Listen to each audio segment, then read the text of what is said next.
The AFL season has come to an end, and I thought, why not spark a little bit of debate?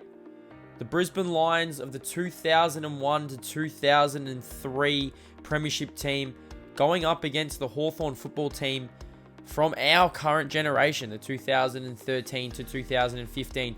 Both teams three-peated. Both teams were absolutely stacked. I thought today would go through both teams and would see what would happen if these two teams met in an AFL Grand Final. Now, AFL Evolution 2 does predict what happens, but I'm going to be giving some stats, and also I'll be inquiring and asking you guys what you believe will happen, what would have happened if these two teams met. Also, which one was the better team and why?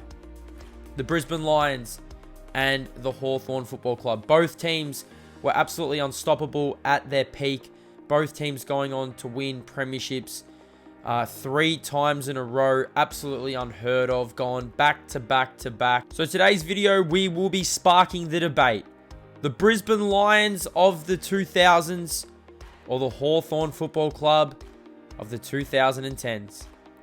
Hey guys, what is up and welcome back to the channel. Welcome to a new video on the channel. We have the Brisbane Lions going up against the Hawthorn Football Club, and before we get into the game, I just wanted to go over the two rosters. And before I got into the debate, we're going to start out with the Hawthorn Football Club. Absolutely stacked, to say the least. Luke Hodge, Jordan Lewis, McAvoy. You got Lance Franklin, Luke Bruce, Jack Gunston. Then in the back line, you got Gibson, Birchall, and Burgoyne. This team was absolutely stacked. I honestly can't... I mean, Lance Franklin did leave this team.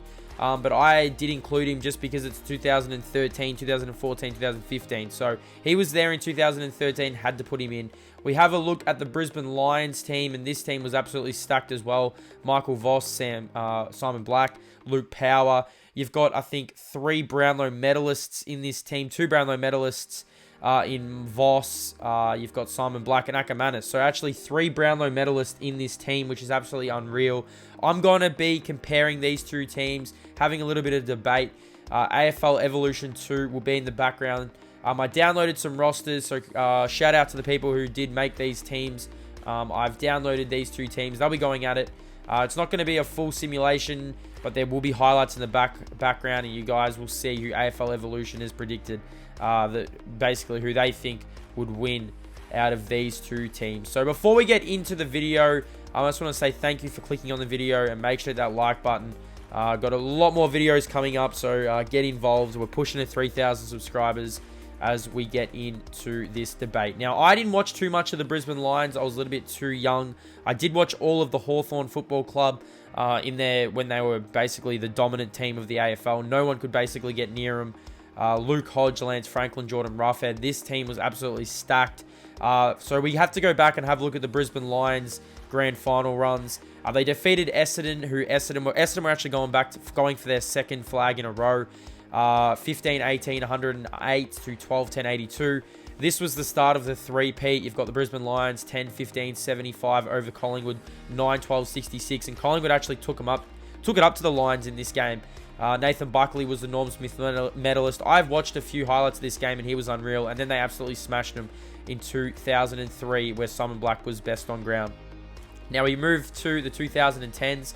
Hawthorn defeated Fremantle. Brian Lake was the best on ground. Hawthorn did win a flag in 2008. You can say they kind of stole that flag off Geelong.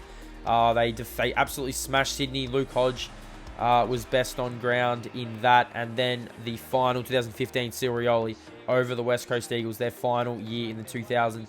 And in the 2010s Grand Final. So Michael Voss, Luke Hodge, the two captains. You can almost start there.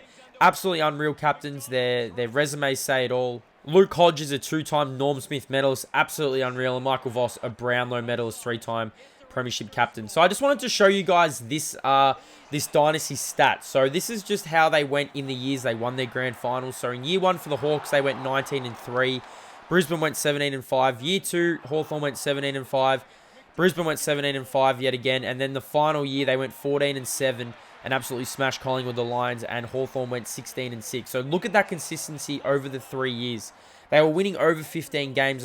I think the Brisbane Lions actually drew a game in year number 3, but it just shows how consistent. And I mean, to go back to back to back is not an easy feat. I mean, you actually, so much mental, it's not just physical, it's mental. And for these teams to do it, they were absolutely unstoppable. I wish I could have saw more of the Brisbane Lions play. Like I said, I was a little bit too young, but I actually have gone through and looked at the stats. Hawthorn were the better team by foot. Brisbane didn't really overly hold on to the ball, possess the ball. But I was actually looking at some of the midfielders. So these are some of the midfielders who would have went head-to-head if these two teams met. I mean, you've got Sam Mitchell, who was a Brownlow medalist. You got Lewis, you got Luke Hodge, you got Michael Voss, Simon Black, Luke Power. These are just some of the players who might have matched up in the midfield. I mean, it's absolutely unreal that these type of players would have actually played against each other. I mean, the midfield's absolutely stacked. You can add in so many more players. I mean, Shields is a great midfield player. Nigel Lappin. I'm going to miss a few people in this discussion, this debate. But I mean, you can't really separate the midfielders. How can you separate the midfielders when they look like that? I mean, that's absolutely unreal. I'd love to know what you guys think of the midfields. Mitchell was an absolute beast. Jordan Lewis was really good, and so was Luke Hodge. I mean, Luke Hodge was on the half-back line near the end of his career, but still was very good. We look at the forwards now. Have a look at these forwards. Lance Franklin, Sirioli, Jordan Roughhead. Then you go down, you got Jonathan Brown, Alistair Lynch, and Jason Ackermanis, who was a Brownlow medalist. Like, this is absolutely unreal. Imagine these forwards going at it. Now, I don't really dive too much into the backs, but even the backs are really good. You got Lepage, you've got Mel Michael. The back line was absolutely elite. Brian Lake, in his later years with the Hawks, was really good. I mean, Gibson was always Mr. Reliable.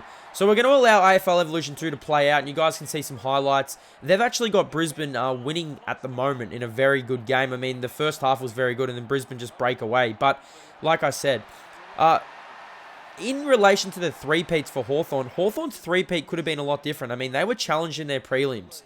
They had a prelim against Port Adelaide where Port Adelaide had a chance to take the lead with, I think, 40 seconds left. It was a very tight game against the Adelaide Crows.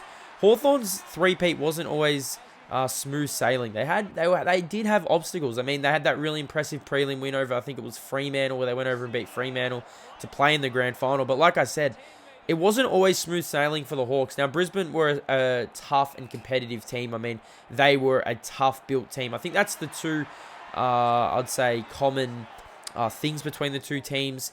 The things that really you can really say they were basically similar. I mean, Brisbane were very hard at it, a tough contested team. Hawthorn did possess the ball quite a lot at their best. Great foot skills. I mean, Grant Birchall off the back line.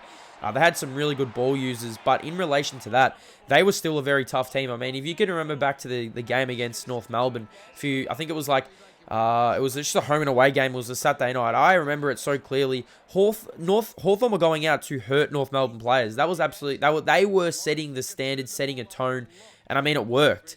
Hawthorn, I mean, were a tough, competitive team. I feel like they could have matched it up with the Brisbane Lions. Like I said, Brisbane had, I think, Pike, Darryl White. These players were very, very tough. Jonathan Brown, I mean, you would not want to stand in the way of Jonathan Brown.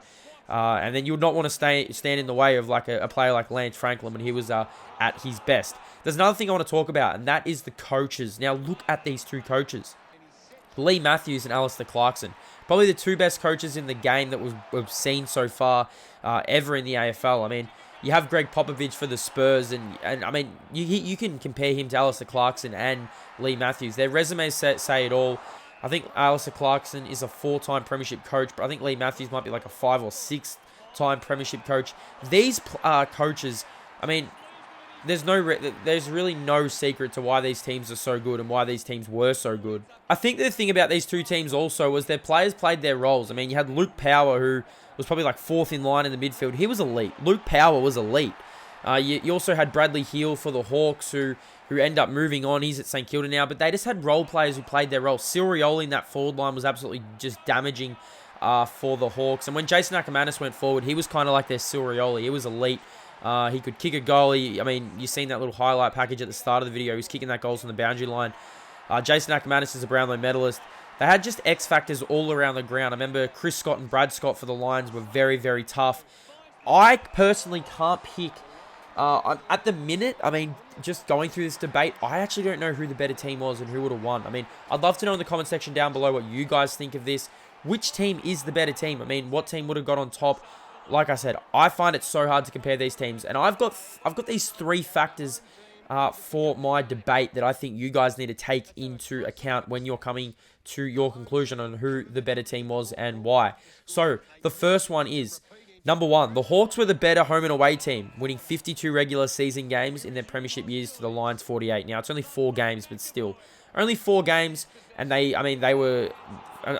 Hawthorn were elite, so were Brisbane in the regular season. Number 2, like all other sides before or since, the Lions did not boast Hawthorn's foot skills. So, like I said earlier, Hawthorn's foot skills were absolutely elite. I mean, no other team's really gone close. Teams have tried to replicate it, but they've just fallen short. And then also, Lee Matthews' men did not have a small forward in the same class postcode as Sirioli. Now, I'm going to say that maybe they had Jason Ackermanis who could go down forward, but I mean, Sirioli was just a unique talent. Probably one of the best to do it. So they're my 3 points that I think you guys need to take into account when you're coming up with your, I'd say, conclusion, who you think the better team was, the Brisbane Lions or the Hawthorn Football Club. AFL Evolution just had the Brisbane Lions just being a little bit too good for this Hawthorn Football Club team. But like I said in the previous, I actually don't really know what would have happened. Me personally, I'm kind of torn, but I kind of feel like the Brisbane Lions would be the better team. I know football's a lot different to what it is now, but I feel like this Brisbane Lions team they were just a hard competitive team. They finished 4th in their final year and got the job done. I think the end of both these teams' reigns was Brisbane Lions losing to the Port Adelaide Football Club in 2004 in the grand final. So they did make 4 grand finals in a row. They went 3-1. And for the Hawks, they lost to the Western Bulldogs in 2016, and the Western Bulldogs ended up going on to win the grand final. So let me know in the comment section down below who you think was the better team, the Brisbane Lions or the Hawthorn Football Club. I'd love to know what you guys think and where you guys sit on this. I'd love to do more videos like this. I'm also going to be doing re-simulation of grand finals. So we're going to get AFL Evolution 2 to re-simulate grand finals that we've seen. So comment down below what grand final you'd want to see AFL Evolution 2 re-simulate. And then basically, while the simulation's going, I can talk about my memories from that day. Thank you so much for watching, guys. I know it's just a quick debate video. I'd love to know what you guys think. Which team was better, the Brisbane Lions or the Hawthorn Football Club? Hit that like button, hit that subscribe button. Stay blessed, and I'll see you in the next video.